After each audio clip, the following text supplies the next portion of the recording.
Jadi akhir-akhir ini kita ikuti perkembangan politik di bangsa saat ini terkait dengan persoalan debat capres-cawapres yang kemudian yang kemarin di TV One kalau nggak salah ya. Yang akhir ini Gibran itu dibully habis-habisan oleh lawan politik. Maksudnya Gibran ini kan anak muda. Anak muda ya memang ya kalau dari lawan politik dianggap itu memang tidak mewakili anak muda untuk politik atau demokrasi apa kita ke depan ini. Lawannya bilang kalau diwakili, tapi kalau yang dukung dia ya diwakili, begitu. Begitu. Oke, terus. Tapi kasihan juga dilihat kalau kita pantau-pantau kan si Mas Gibran ini kan dibully habis-habisan soal itu. Bukan berarti bahwa ketidakmampuan seorang Gibran untuk tidak bisa berdebat dengan dua pasangan calon yang lainnya. Ya. Kalau misalnya dia tidak mampu, tidak akan mungkin dia jadi cawapres. Karena memang Gibran ini dianggap bisa mampu mewakili suara anak muda dengan kapasitas dia dan pengalaman dia yang cukup lama juga sebagai pejabat publik. Ya tentu pasti siap dengan hal-hal semacam itu. Tapi menurut Kakak gimana sih kalau lihat soal itu? Karena dari lawan politiknya banyak yang menganggap bahwa Gibran ini nggak siap untuk berdebat, nggak mampu. Pandangannya bagaimana Kakak soal itu? Jadi kalau ngomongin soal, memang ini sudah hampir seminggu ya. Awalnya Mas Gibran ini memang baru datang aja itu sudah buat kontroversi. Baru datang dari Solo, belum jadi cawapres saja sudah buat kontroversinya luar biasa. Ada pro kontra terkait dengan Mas Gibran ini luar biasa. Yang kedua, pro kontra itu sampai hari ini. Apalagi kemarin nggak hadir di debat kan begitu. Yang hadir itu cuma wapresnya Pak Ganjar dan wapresnya Pak Anies Baswedan. Iya. Lalu akhirnya banyak meme juga tuh yang bertebaran. Iya. Terkait dengan ketidakhadiran Mas Gibran dalam debatan itu. Ya. Kenapa mesti harus debatan capres, cawapres, Bang? Ya itu kan programnya TV One, kita nggak tahu ya. Apakah ini debatan capres? Apakah itu kan punya TV One, jadi apakah ini murni program atau program politik? Kan kita nggak ngerti saja juga. Begitu, ya. Atau ada pesanan? Bisa saja. Iya kan? Ya. Kan kita nggak tahu. Karena yang kita tahu kan selama ini kalau ada debat politik tentu pasti capres. Cawapres ya. Capres. Ya. Tapi ini kan dikhususkan untuk cawapres saja. Oke.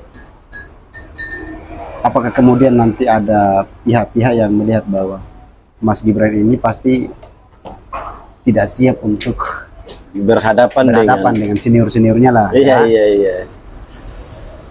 Kalau dari cerita yang kena cerita tadi dan berita yang kita dapatkan, sebelum saya bukan jawab, mau sedikit menguraikan pikiran soal kenapa, bagaimana melihat ketidakhadiran Mas Gibran di debat itu. Tapi jauh sebelumnya kan orang kalau mau jadi pemimpin itu kan pasti sudah lewat proses.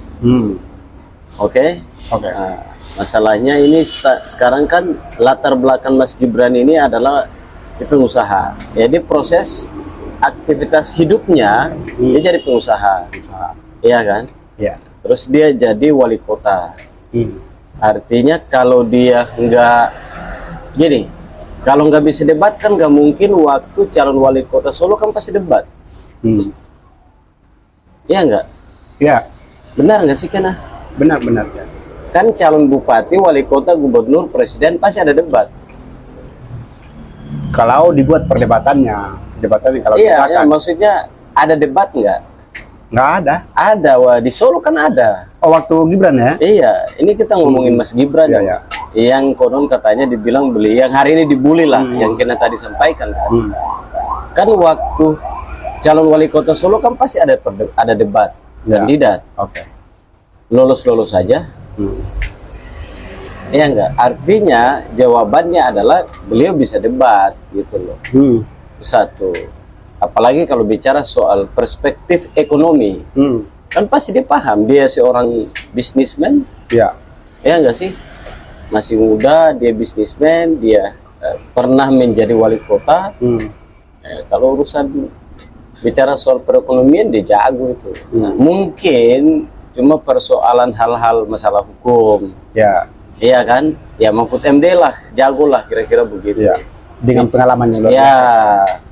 Umurnya udah beda bos. Iya kan, itu satu.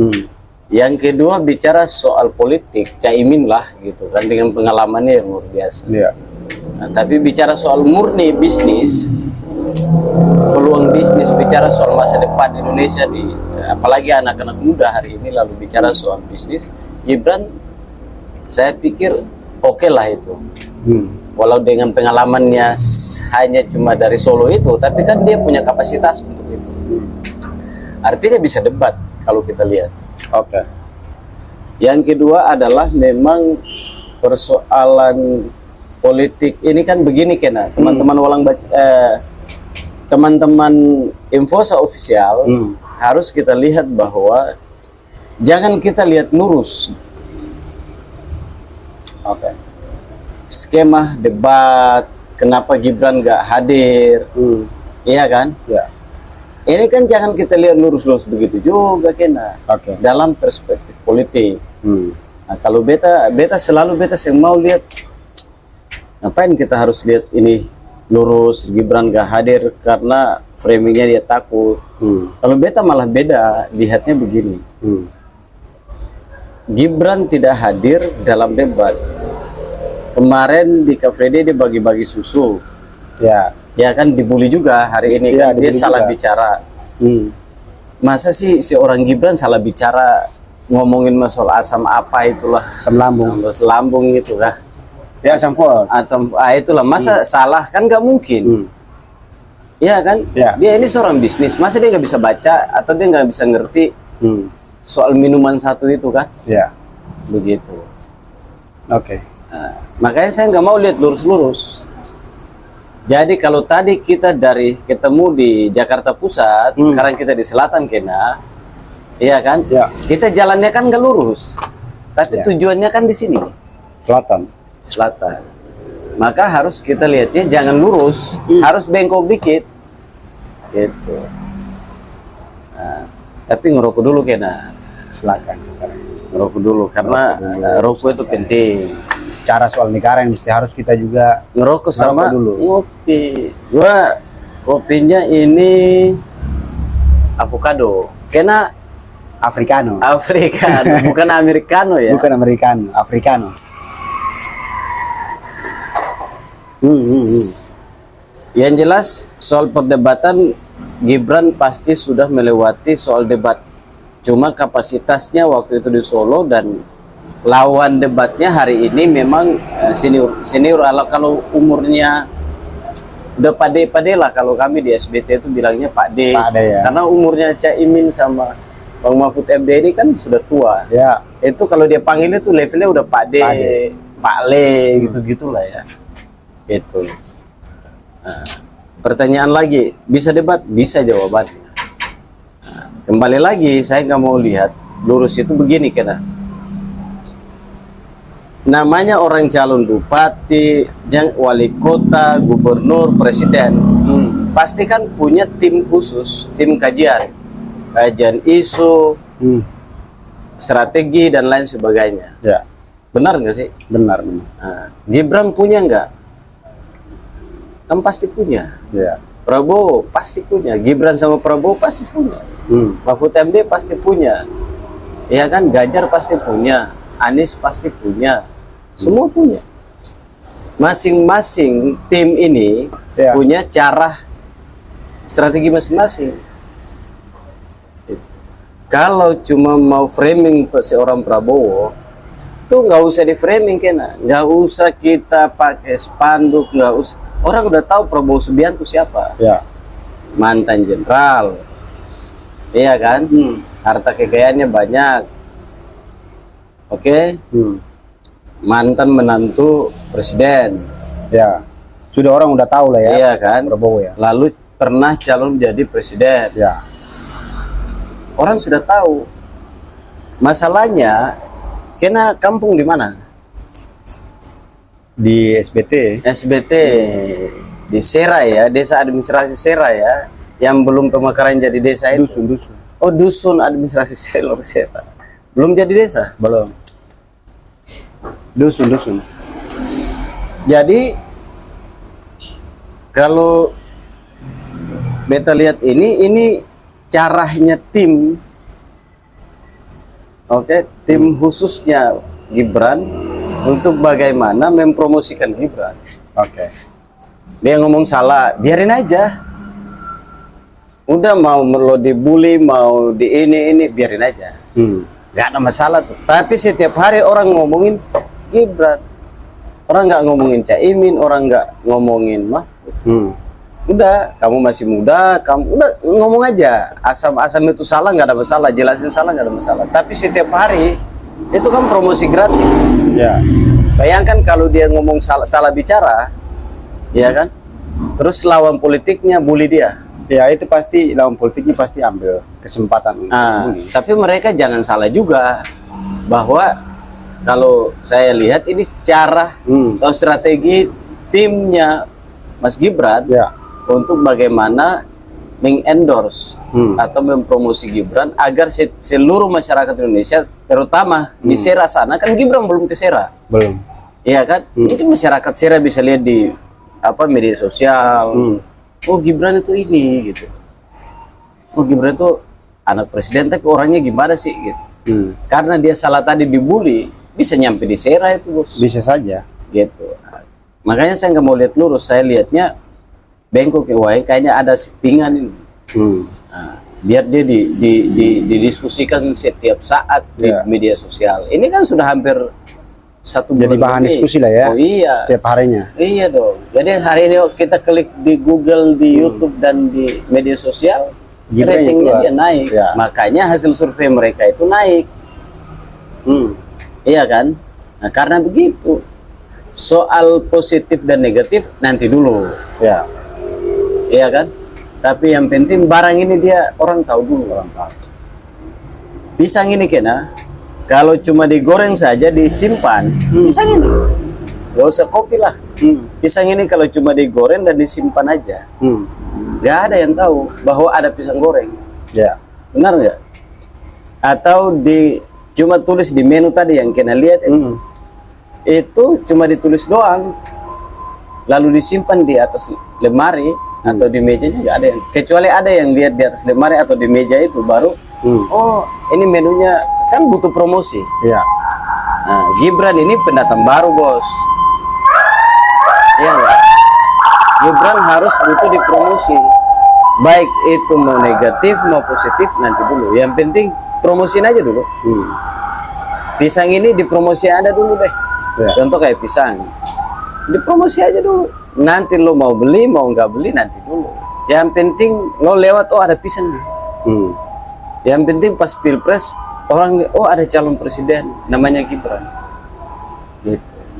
Jadi kalau gue lihat dia nggak hadir itu strategi, dan itu luar biasa dalam kampanye politik untuk mengendorse seorang Gibran, itu luar biasa. Tapi begini Kak Kare, kalau misalnya kita lihat dari, kalau orang pintar di bangsa ini kan banyak ya, orang cerdas itu kan banyak. Kalau hanya cuman soal teori, soal pengalaman politik, ya kan, banyak sekali. Tapi kebijakan-kebijakan berdasarkan dia punya kapasitas pikiran, dia punya Akal. Ya, akal yang ada. Belum juga dia menjadi pemimpin yang baik juga. Jadi sebetulnya perdebatan soal capres maupun cawapres ini sebetulnya tidak terlalu penting juga, karena yang nanti dilihat oleh masyarakat di bangsa ini kan soal kebijakan pemimpin itu. Ya, gitu. Pak Jokowi itu kan orang banyak bully dia Ya soalnya di awal-awal kan Ya. sama dibully juga. dibully, nggak tahu bicara, Ya. pelangap pelongo. Ya, Tapi kalau akhir-akhir ini kita lihat kebijakan Pak Jokowi ini cukup luar biasa juga. kan itu kan bapaknya sukses ya. Ya, sukses. Bapaknya Mas Gibran kan, Mas Gibran. Pak Jokowi kan sukses. Hmm. Karena bapaknya sukses pakai cara itu, kenapa ke cara itu nggak dilakukan di anak? Ya, Iya kan? Ya udah saya buatin aja di anak saya. Udah kamu gak usah ada debat, kamu nggak usah ngomong ini salah-salah aja, karena kamu masih kecil gitu kan. Biar kamu dibully aja. Ntar kebijakan kamu pas debat presiden dan wapres perdebatannya baru nanti kamu hantam di situ nak. Kalau kata Jokowi, nanti sampean simpan dulu gitu. simpan. Iya. Gitu. Makanya saya bilang, masa dia nggak bisa debat? Iya. Kan lihat video juga viral tuh pas. Cek aja teman-teman Infose Official. Cek aja itu video beliau waktu debat di Solo. Kan Iya. keren juga gitu. Nah, cuma kalau saya lihat kenapa hari ini Gibran dibully dan lain sebagainya. Ini kan soal jam terbang. Iya. Karena Gibran masih muda ya wajar-wajar saja, jam terbangnya belum banyak, pengalamannya nggak terlalu banyak, Ya. ya kan? Tapi hari ini kalau dia terpilih jadi wakil presiden, kan pasti belajar juga. Semua itu kan sambil belajar. Apa? Semua itu kan sambil belajar. Saya ambil pasti. Sambil belajar. Belum tentu Cak Imin, Mahfud MD, Mahfud MD, tahu Pak semua. Ganjar, pokoknya semuanya. Nggak Semua mungkin itu kan mereka- pada akhirnya juga harus belajar juga. Belajar. Gitu loh. Tidak mungkin semuanya dia tahu, tapi dia sambil belajar. Itu mereka sudah tua kan? Gitu. Apalagi Gibran yang hanya cuma kapasitas jadi seorang pengusaha dan wali Ya, kota, betul. ya kan? Bagaimana dia harus sampai ke tingkat nasional, harus sambil belajar. Cuma orang Indonesia ini begini. Orang Indonesia ini kan hal-hal semacam itu yang negatif-negatif memang laku. Ya. Ngomongin orang, salahin orang, ya kan? Karena memang otak manusia ini kan lebih banyak cepat merespon terhadap sesuatu yang buruk. Oh begitu. Ya. Oke. Jadi kita perlu harus ketahui itu Kak Rey, bahwa kita manusia ini, otak manusia ini kan cepat merespon terhadap sesuatu yang negatif. Itu cepat merespon. Oke. Lebih dibandingkan dengan hal-hal yang positif. Karena kita menganggap bahwa itu hal baik. Tapi kalau hal yang buruk itu otak kita itu cepat merespon. Wah. Karena kita merasa bahwa itu hal yang nggak bagus atau hal yang tidak baik begitu. Jadi ya wajar lah. Bahaya nggak itu? Jadi wajar lah kalau kita sebagai manusia, khususnya Oke. untuk rakyat Indonesia, Warga plus 62. ya plus 62 ini, Iya. itu bukan hal baru, tetapi memang sudah sering kali terjadi seperti itu. Gitu. Kemarin yang Pak Ganjar yang kepalanya ketok ke Iya. lonceng apa itu, lonceng Itu sekolah aja. itu, bel, Viral sih. ya itu viral di Indonesia itu. Karena kita cepat merespon dengan hal yang buruk, Ya. hal-hal yang negatif, dibully habis-habisan itu, Iya. gitu. Tapi kita nggak mau melihat dari sisi baiknya Pak Ganjar. Nah itulah Orang manusia. manusia ya. Ya, Dan wabil khusus warga plus 62. plus 62. Oke. Jadi kalau kita tadi tanya itu jawabannya begitu. Iya. Karena semua orang itu butuh proses. Saya pasti kalau tanya Kena kalau dengan umur di sekarang berapa? 31 atau 29? 32. 32. Kena ditawarin jadi ada orang nih punya uang. Kena kenal sama orang. Orang ini uangnya banyak banget kan? Kena, kau mau pilih mau jadi bupati di SBT, mau jadi gubernur di Maluku, atau mau jadi wakil presiden? Jadi wakil presiden dong. Jadi iya dong, ya enggak? Oh banyak kok. Iya, benar nggak? Nah, Siapa yang nggak mau Kena? ya semua Anak pasti mau. muda, iya kan? Anak muda Jangan dengan contohnya di pengalaman. presiden deh. Kita ambil contoh di anggota DPR saja. Hari ini banyak anggota DPR Hmm. yang otaknya juga banyak yang kosong kok. Kosong pas atau Pas-pasan. Oh gitu ya. Pas-pasan kayak gimana tuh, coba diceritain? Pas-pasan itu artinya bahwa secara kemampuan untuk mewakili kepentingan rakyat itu juga Oke. tidak hebat-hebat amat sih. Iya iya iya, baik di pusat maupun di Maupun di daerah. daerah. Ya. Iya iya. Faktanya sih Faktanya ada banyak, ya kan? Mereka hanya karena punya modal, punya peluang untuk maju. Ya. Soal kemampuan dan kapasitas otak itu urusan nanti, gitu loh. Karena semua orang berbondong-bondong ke sana. Dan rata-rata mereka itu bully Gibran juga. Rata-rata mereka bully Gibran. Yang juga. lawan yang bukan Ya. dari partainya pendukung Gibran Prabowo ya. Itu rata-rata begitu juga. Makanya Sama aja dong. Sama aja. Iya. Kan mereka di sana juga kan sambil belajar tuh. Mereka pas masuk itu kan masih kosong juga semua itu. Iya. Ya kan kita orang baru masuk di Oh berarti kayak baru kayak pom bensin kena harus masuk di pom belajar. bensin, tapi harus mulai dari nol. meskipun kita sudah tahu bahwa ini pom bensin pasti kita datang isi bensin ya. Ya 50.000 nih, full tank lah. Ya, Tapi kan mulai dari nol. sambil belajar Iya, juga. iya. Kita mau tahu cara bagaimana isi bensin kan kita harus lihat dulu. Iya. Petugas Mas, nanti Mas nyarahin tuh. Mas itu mencet di nomor apa? Di 72 Iya. iya kan? Bla bla lah ya. Iya, iya. Jadi semua itu sambil belajar. Oke. Tidak semua orang itu hebat semua. Pasti punya kekurangan dan kelebihan itu ada. Iya, iya. Gitu. Tapi kembali lagi kepada manusia memang seperti tadi yang Seperti kita tadi. bilang ya. Kita lebih banyak cepat merespon terhadap hal-hal yang Negatif. Itu Itulah. kenapa coba Kena? Apa itu memang manusiawi, tapi memang itu kodratnya manusia udah begitu. berarti janjinya setan itu betul-betul dikerja itu ya. Saya akan mengganggu anak Adam gitu ya. Iya. Mulai dari dia dalam kandungan sampai dia lahir sampai dalam kandungan ya. Sampai dia mati. Betul itu ya. Jadi kodratnya manusia itu memang sudah seperti itu Kak Rey.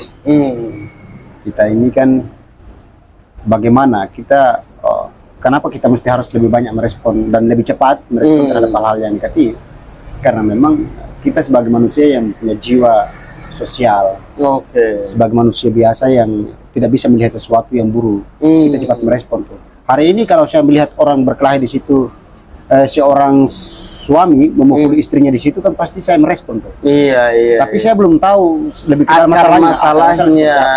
Ya. Harusnya kan kita tanya akar masalahnya apa? Tanya dulu. Tapi saya tidak akan menyukai seorang suami yang memukuli seorang istri, karena saya tahu bahwa itu nggak bagus. nggak bagus. Makanya kita cepat merespon. Mau mengambil tindakan yang langsung to the point, terus yang pukul itu kan negatif ya, marahin Marahin orang. Tapi kan Maki-maki harusnya kita orang. datang, contoh ini mereka berdua ini kan, kamu minggir dulu. Ya. Kenapa ini? Masalahnya bagaimana? Betul. Sama kembali lagi ke Mas Gibran tadi ya. Kan beliau sudah punya pengalaman dan lain sebagainya. Dia bisa kok, Mas Gibran bisa kok. Iya, Masa sekelas Gibran nggak bisa berdebat? Kemarin aja yang pas deklarasi aja dia enjoy aja. Iya. Dia bahkan banyak bicara lama di situ. Hmm. Dan dari awal kan orang tidak mengira bahwa nanti Gibran bicara selama itu. Oke. Tapi pada akhirnya Gibran bicara dan waktunya cukup lama. Iya. Dan dia bicara dengan santai, enjoy, tidak masalah. Iya. Jadi hari ini kalau saya kadang-kadang saya mikir begini, ya Gibran hari ini selain bapaknya presiden, lalu dia juga karena bapaknya presiden dan dia jadi wakil presiden, itu juga garis tangan dia juga sih. Ya, jadi begini, bukan persoalan bapaknya Pak Gibran itu presiden, tapi memang garis tangan manusia lah ya. Dan begini, kalau saya lihat dari upaya untuk untuk melakukan sebuah program yang namanya adalah perdebatan capres ini. Ini adalah memang kalau saya melihat lebih jauh itu sepertinya ada operasi-operasi orang-orang tertentu di balik itu untuk mau mempermalukan seorang Gibran. Yang kemarin di TV One itu. Ya, Oke. itu ada upaya-upaya tertentu untuk bagaimana supaya mempermalukan seorang Gibran itu di depan publik. Ya. Agar supaya masyarakat melihat bahwa ini Gibran ini begini-begini, secara kemampuan ini tidak bisa untuk ini, supaya pada akhirnya masyarakat punya rasa ketidaksukaan terhadap Gibran itu ada. Begitu. Tapi kalau di Indonesia begini kan, makanya beliau nggak hadir, Mas Gibran nggak hadir itu gini. Saya lihatnya tadi kayak begitu, bahwa ini disetting. Udah lo nggak usah hadir deh bos. Nah, kira-kira begitu bahasa tongkrongannya ya. Dan kalau hadir dan dibully pun pasti orang Indonesia ini kan 75% itu kan selalu menggunakan perasaan. Selama dia di situ dan beliau yang bully kan cuma lawan politik. Mereka itu pasti empati. Iya, empatinya terlalu langsung. tinggi kan. Ya. Itu juga yang harus dilihat sebenarnya dari lawan politiknya ini. Iya. Gitu. Tapi kalau saya lihatnya sih ini cara aja lah, strategi mereka buat nggak hadirnya itu adalah cara untuk bagaimana biar Gibran ini terpopuler aja.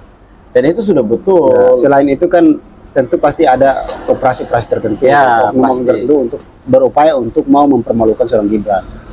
Begitu. Baik. Kira-kira begitulah. Iya. Kayaknya Kakak Rey yang punya pemahaman yang baik, coba sampaikan kepada teman-teman anak-anak muda ini supaya jangan cepat terprovokasi dengan isu-isu politik yang kemudian hari ini lebih banyak beredar di sosial media.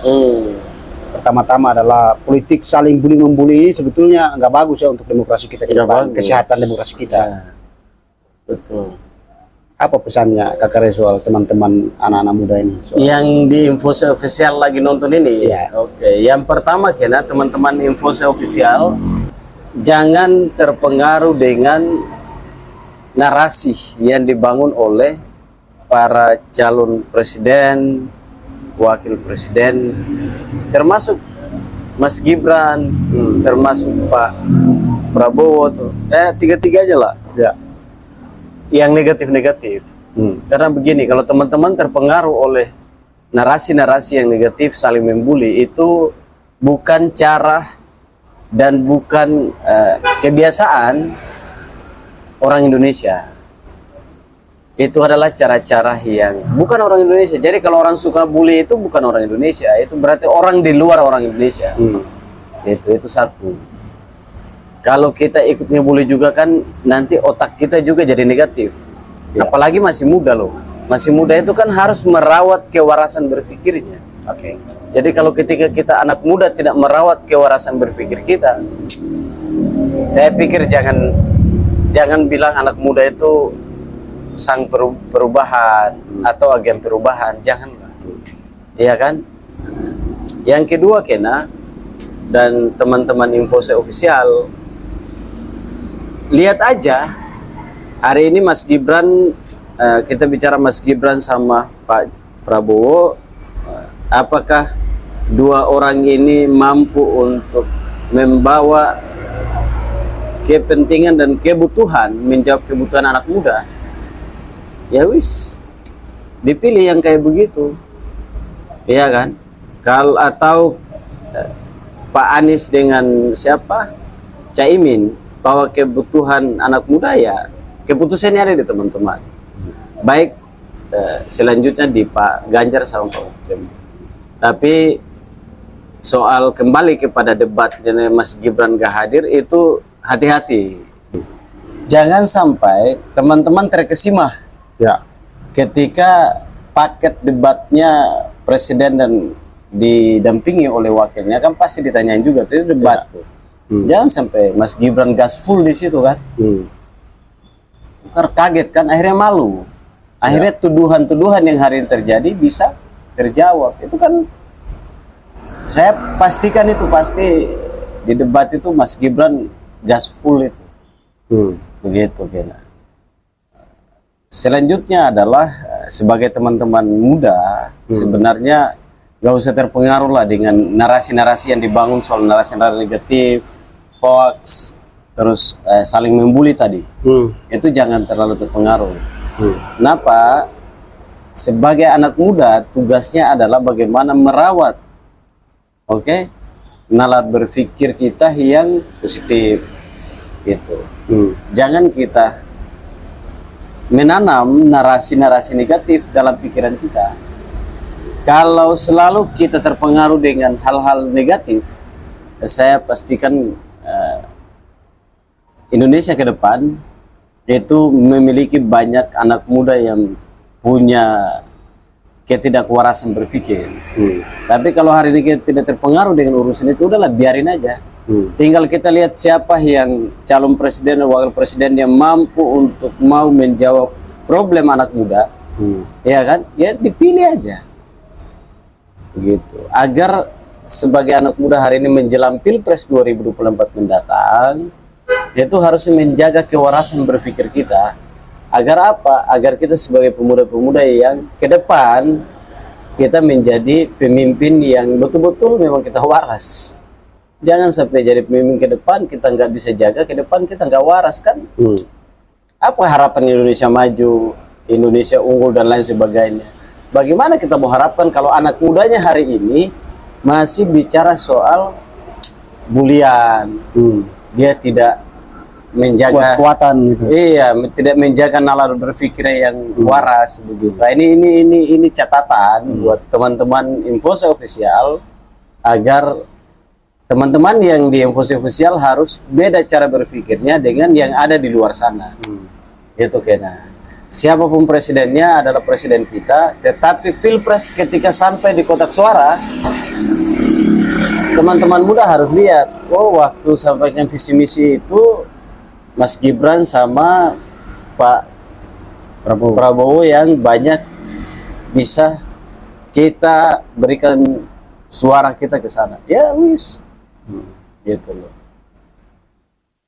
Itu aja kena dari saya. Saya pikir itu catatan buat teman-teman di Infose Official agar menjaga kewarasan berpikir kita, sebab anak muda itu adalah tongkat estafet bangsa dan negara. Begitu kena. Siap. Makasih Kak Kare Siap. atas waktunya. Nah teman-teman, kita sudah sama-sama barusan sudah mendengar apa yang kemudian disampaikan oleh Kak Kare selaku senior abang kita yang kemudian pengalaman dan kapasitas pikiran yang sudah cukup di dunia itu.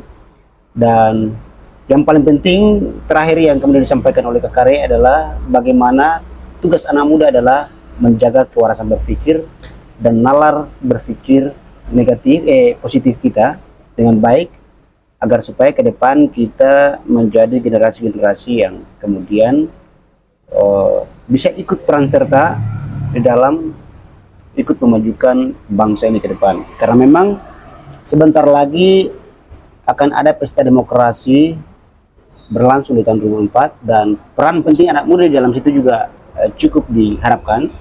Oleh sebab itu kita menghindari yang namanya adalah bully-membuli, saling memfitnah, hoax, segala macam hal kita mesti harus hindari supaya kita sama-sama merawat demokrasi kita ke depan menjadi lebih sehat.